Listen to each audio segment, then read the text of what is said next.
Government UP. സ്കൂളിലെ YouTube channel പുതിയങ്കൻ talent ജംഗ്ഷന്റെ 3-ാം എപ്പിസോഡിലേക്ക് ഏവർക്കും സ്വാഗതം. ഞാൻ പുതിയങ്കൻ ഗവൺമെന്റ് യു.പി. സ്കൂളിലെ ബിന്ദു ടീച്ചർ. തനതായ പ്രവർത്തനങ്ങളുടെ ഒരു മാലപ്പടക്കം തന്നെയാണ് നമുക്കിവിടെ കാണാൻ കഴിയുന്നത്. അതിന് തിരികൊളുത്തുന്നത് ആരാണെന്നറിയണ്ടേ? സ്കൂളിന്റെ മുഖ്യ സാരഥിയായ മോഹനൻ സർ. അതിലൊരു താരത്തെ തന്നെയാണ് ഞാനിവിടെ പരിചയപ്പെടുത്താൻ പോകുന്നത്. ഏറെ സന്തോഷത്തോടെയും അതിലേറെ അഭിമാനത്തോടെയും ഞാനിവിടെ നിൽക്കുന്നത് എൻ്റെ അരുമ ശിഷ്യരിൽ ഒരാളായ ദിയാലൂക്ക് എന്ന കൊച്ചുമിടുക്കിയെ ഓർത്തുകൊണ്ടാണ്. പാടാൻ തീരെ വശമില്ലാതിരുന്ന എനിക്ക് പാഠഭാഗങ്ങളിലെ കവിതാഭാഗങ്ങൾ ദിയ സ്വന്തം ക്ലാസ്സിലും മറ്റു ക്ലാസ്സുകളിലും ഈണത്തിൽ അവതരിപ്പിച്ച് ക്ലാസ്സുകൾ ഏറെ മനോഹരമാക്കി. പാടുക എന്നത് ഒരു വരദാനമാണ്.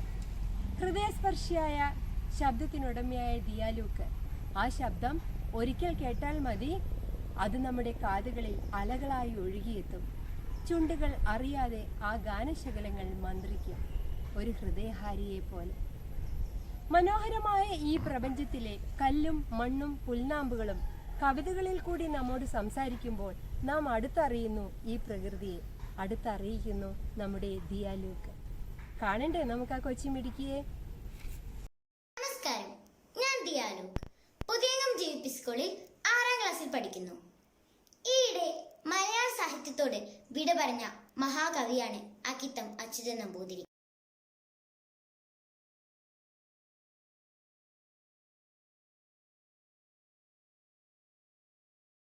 മനുഷ്യസ്നേഹത്തിന്റെ ഇതിഹാസമായി മാറിയ കവി. ജ്ഞാനപീഠമേറി ആഴ്ചകൾക്കുള്ളിൽ നമ്മോട് വിട പറഞ്ഞ അദ്ദേഹത്തിന്റെ വെളിച്ചം ദുഃഖമാണുണ്ണി തമസല്ലോ സുഖപ്രദം എന്ന വരികൾ ഒരിക്കലെങ്കിലും ഉരുവിടാത്ത മലയാളികൾ ഉണ്ടാവില്ല. ആ മഹാന് പ്രണാമം അർപ്പിച്ചുകൊണ്ട് 20-ാം നൂറ്റാണ്ടിന്റെ ഇതിഹാസം എന്ന അദ്ദേഹത്തിന്റെ കൃതിയിലെ സ്വർഗം എന്ന കവിതയിലെ ഏതാനും വരികൾ നമുക്കൊന്ന് കേൾക്കാം. ഒരു കണ്ണീർ കണം മറ്റുള്ളവർക്കായി ഞാൻ പൊഴിക്കവേ ഉദിക്കയാണെന്നാത്മാവിലായിരം സൗരമണ്ഡലം. ഒരു പുഞ്ചിരി ഞാൻ മറ്റുള്ളവർക്കായി ചിലവാക്കവേ ഹൃദയത്തിലുലവാവുന്നു നിത്യനിർമ്മല പൗർണമി. അറിഞ്ഞിലിത്ര നാളും ഞാൻ ദിവ്യ പുളകോത്ഗമം. ആ മഹാനഷ്ടമോർത്തോർത്ത് കുലുങ്ങിക്കരയുന്നു ഞാൻ. തിരിഞ്ഞു നോക്കിപ്പോവുന്നു ചവിട്ടിപ്പോന്ന ഭൂമിയെ. എനിക്കുമുണ്ടായിരുന്നു സുഖം മുറ്റിയ നാളുകൾ. കാച്ചിക്കുറുക്കിയ കവിതകളുടെ കവി. മലയാളികളുടെ വയലുകൾക്കും തോടുകൾക്കും സഹ്യപർവ്വതത്തിനും കയ്പ വല്ലരിക്കും മഴയ്ക്കുമെല്ലാം കവിതയുടെ അനശ്വരത നൽകിയ പ്രകൃതിയെ ഉപാസിച്ച കവിയാണ് വൈലോപ്പിള്ളി ശ്രീധരമേനോൻ. ശ്രീ വൈലോപ്പിള്ളിയുടെ വെള്ളിലവള്ളി എന്ന കവിത ഏറെ മനോഹരമാണ്. വെള്ളിലവള്ളിയിലെ ഏതാനും വരികൾ. കമ്മലിനൊക്കും പൂവുകൾ ചാരി നിർമ്മല വെള്ള പട്ടിലകൾ ചില്ലകൾ തോറും നൂറുകണക്കിനും നല്ല പതുത്തൊരു പച്ചിലകൾ. വെള്ളിലവള്ളിതെല്ലാം ചാർത്തി തുള്ളിരസിച്ചു തിമിർക്കുമ്പോൾ ഉള്ളിലസൂയപ്പെട്ടു വാടിക്കുള്ളിനേകം പൂച്ചെടികൾ. ചങ്ങമ്പുഴ കൃഷ്ണപിള്ളയെ നക്ഷത്രങ്ങളുടെ സ്നേഹഭാജനം എന്നാണ് വിശേഷിപ്പിക്കാറ്.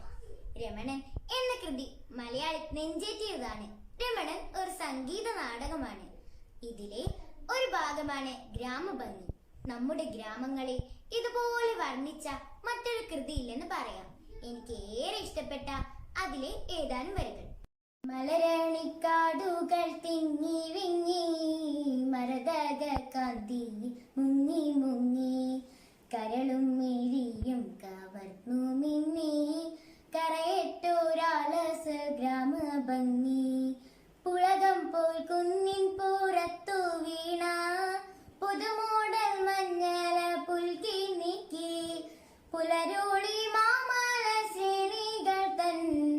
പുറകിലായി വന്നു നിന്നെത്തി നോക്കി മലരണിക്കാടുകൾ തിങ്ങി വിങ്ങി മരതക കാന്തിയിൽ മുങ്ങി മുങ്ങി കരളും മിഴിയും കവർന്നു മിന്നി കരയറ്റോരാലസൽ ഗ്രാമ ഭംഗി എവിടെ തിരിഞ്ഞൊന്നു നോക്കിയാലും അവിടെല്ലാം പൂത്ത മരങ്ങൾ മാത്രം ഒരു കൊച്ചു കാറ്റെങ്ങാൻ വന്നു പോയാം തുരുതുരി പൂമഴയായി പിന്നെ മലരണിക്കാടുകൾ തിങ്ങി വിങ്ങി മരതക കാന്തിയിൽ മുങ്ങി മുങ്ങി കരളും മിഴിയും കവർന്നു മിന്നി കരയറ്റോരാലസൽ ഗ്രാമ ഭംഗി